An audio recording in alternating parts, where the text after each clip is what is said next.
guys, welcome to another episode of 2-Bit Talks, and today we talked about E3 last time, just in general. We're going to talk about Nintendo's E3 this year, and kind of what we would like to see from them, and what we might expect to see.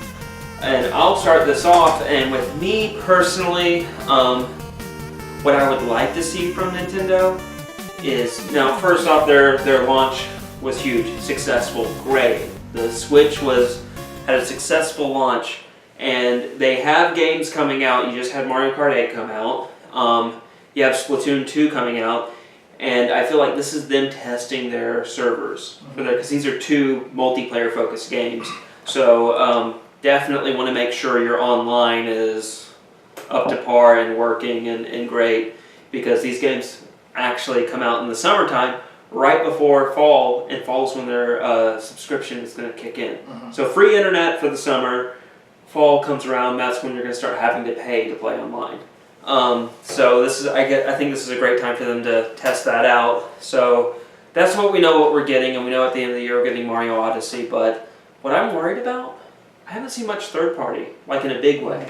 Yeah. I think there's like Payday 2 and all that. And I've actually heard third-party developers come out and say that they won't be developing for the Switch. So, I mean... Yeah, and it's just like, Nintendo, for fuck's sake, they're not going to come to you. You got to go to them. You see me? You got it. Like, they think that the Wii was, in my opinion, a random event, an anomaly. You know, they hit it really big with that, and yeah, people came and flocked to them to create titles. The Switch might be the same way, where it still just keeps selling and people love it, and you know, they'll get, you know, third-party developers will be like, well shit, we gotta make money on this, and port some 360 games and maybe some Xbox One games over. Yeah. That's the problem, it's like 360 games, it's like you need to get some like fucking Xbox One games. And that's what I'm worried about, Nintendo. So at this E3, what I would like to see from you is some fucking third-party titles, and significant. Now, I know a lot of people are probably going to sit there and go, this is stupid, Sean, but this is really what I would like to see them do, especially because they're really wanting to push online. This is stupid, Sean. It probably is. Destiny. Destiny, like, I don't know if you can get Destiny 2. It'd be awesome if you could, but at least because...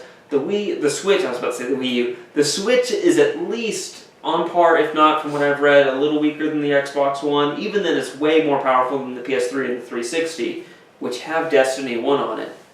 Try to see if you can work out a deal with Activision and, you know, Bungie to get Destiny 1 on your platform, and maybe try to work to get Destiny 2, like, on there. And I know some people are going to like, well, people who play Destiny would never play it on Switch and all that. It would be something to at least get people who play those types of games to go, maybe I want to get a Switch. You know, it would bring other people over. Sometimes it's not about, you know, it's not about, like, I feel like sometimes people are focused on, you know, oh, people who play the Switch would never play this game. You know, sometimes it's about how can you get people who don't play the Switch to come over. And I think that would be a good way to do it. That's just one of the many third-party games I think that they... If I was Nintendo, I would aggressively try to go after a deal. Then again, I'm just a guy sitting in my house talking about it, and I'm not running a, you know, international corporation like Nintendo. So I get, you know, there's things that... But you're a consumer, and they should listen to the consumers. Yeah. And I think that would be a good idea for them to try to go after that.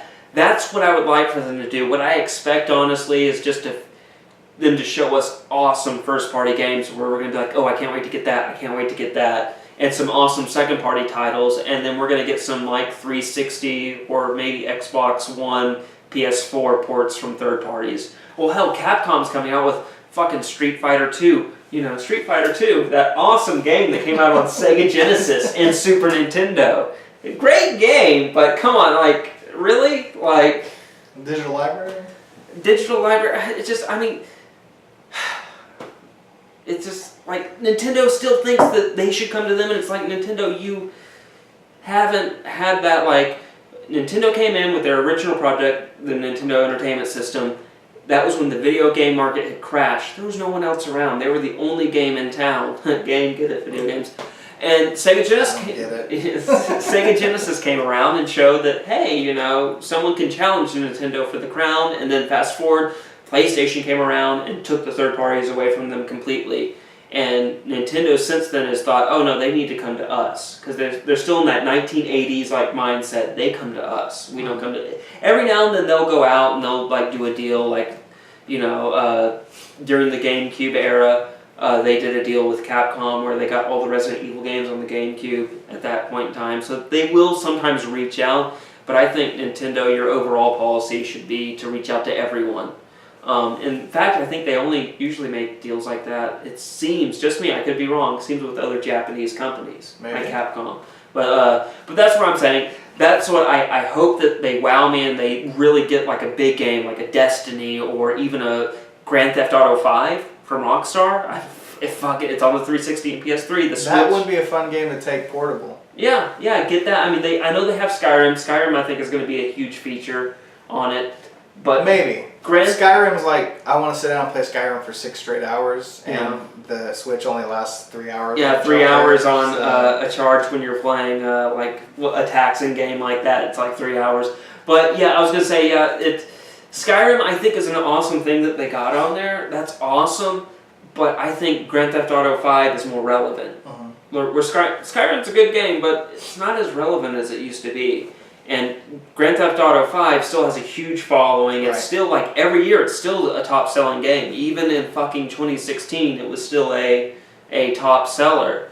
And so if you get a game like that on your system, a lot of people are going to be like, hey, yeah, I'll get a Switch because I want to play these new games. But also I love Grand Theft Auto 5 and I can play it on there. Grand Theft Auto 5 Switch Edition. That's the problem I had with the Wii is a lot of the games that had the third-party games that it did have were all just like cheap knockoffs, Wii versions. Yeah. Like they weren't full games of like Soul Calibur. It didn't have a full game. It had like Soul Calibur Wii Edition, which was like a board game. I don't know. It's weird. It's like the games that did come out with third-party support came out on the Wii a different version, and the Switch is the same way because it's a different way, a different controller, it's a different hardware setup.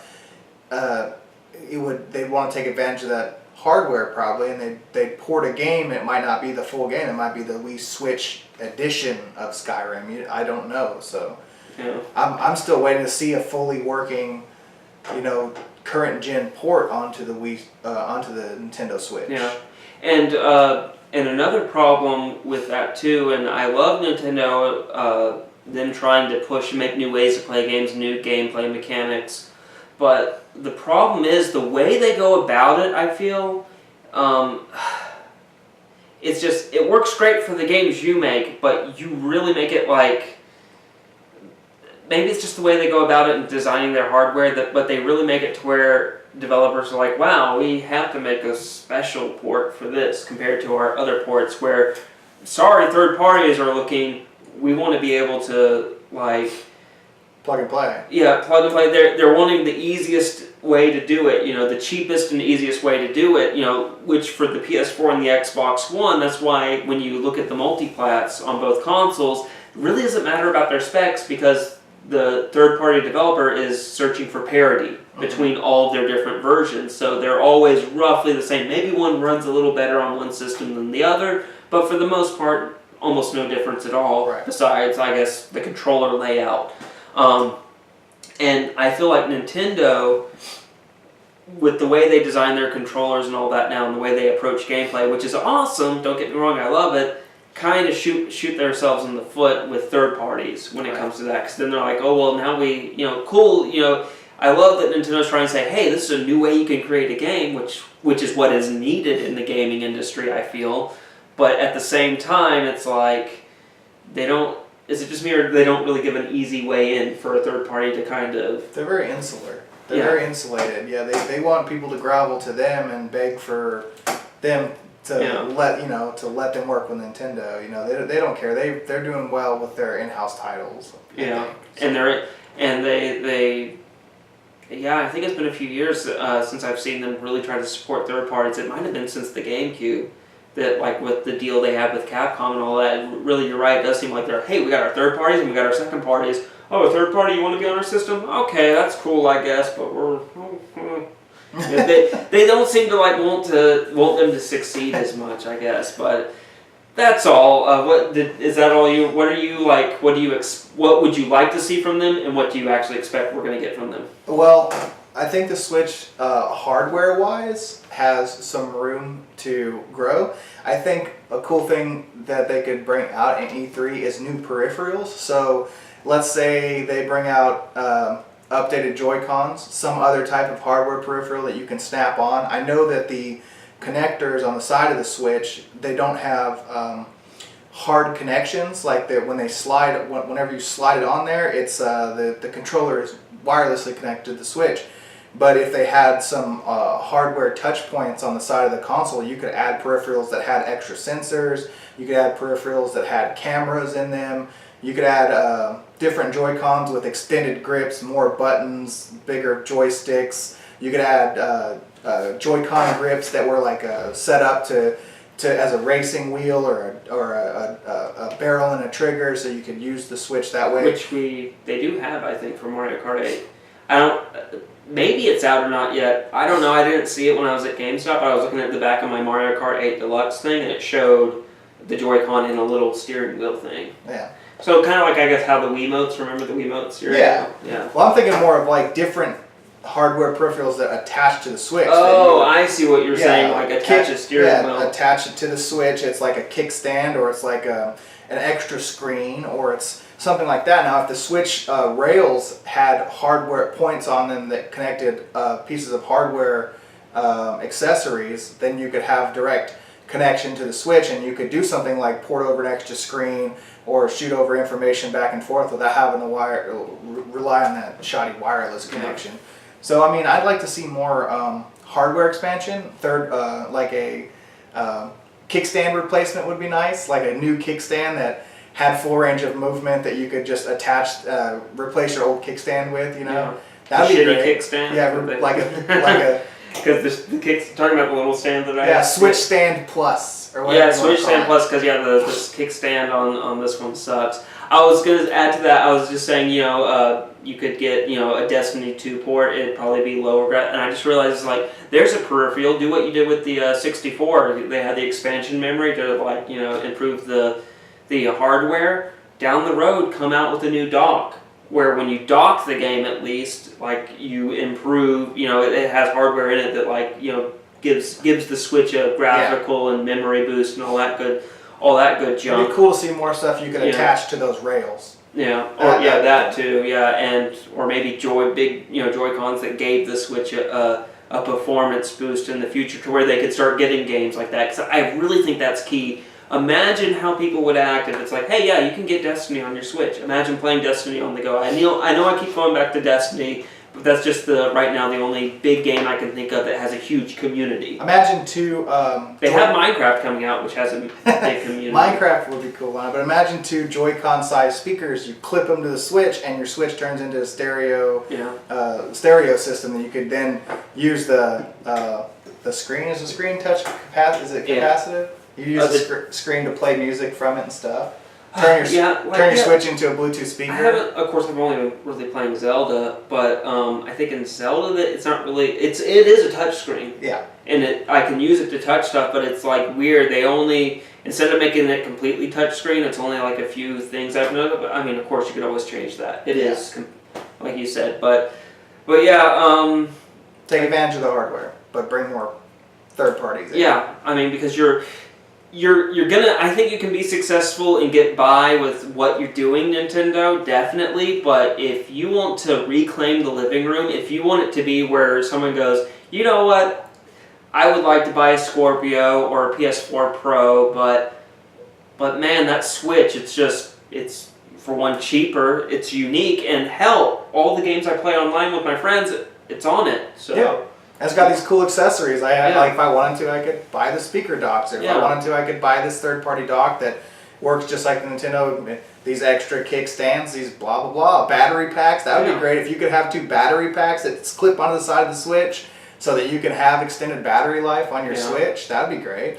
Something, no hardware connection, so you can't use the battery pack because there's no direct connection ports Yeah. on the side, but that would still, an expansion, a battery expansion would be nice. Yeah, something, and it like I said, the only thing holding you back is you don't really Nintendo seem to really want to aggressively go after the third party. We could be wrong, and E3 hits, and they're like, look at all these third parties we have. Yeah, just a big list of titles, like 100. Yes. You announce 100 third party titles or something, that'd be great. Yeah, games. It's going to be a common theme with this E3 discussion. Anyway, guys, let us know in the comments section below, what do you expect from Nintendo during E3? What are you kind of excited for? What would you like to see from them? What do you think you won't see from them? Just give us what we talked about. Just give us what you think about it. Right. And of course, remember to like, share, and subscribe. And follow us on Twitter at 2BitJesus. Send us your questions or comments. Yeah, send us those questions, and it will appear on a future 2-Bit Talks video, and we will talk about it, and we will mention you by name if you want to, unless you want to send it anonymous. We respect that too. Anyway, guys, thanks for watching once again. Have a great day and stay safe. Play on.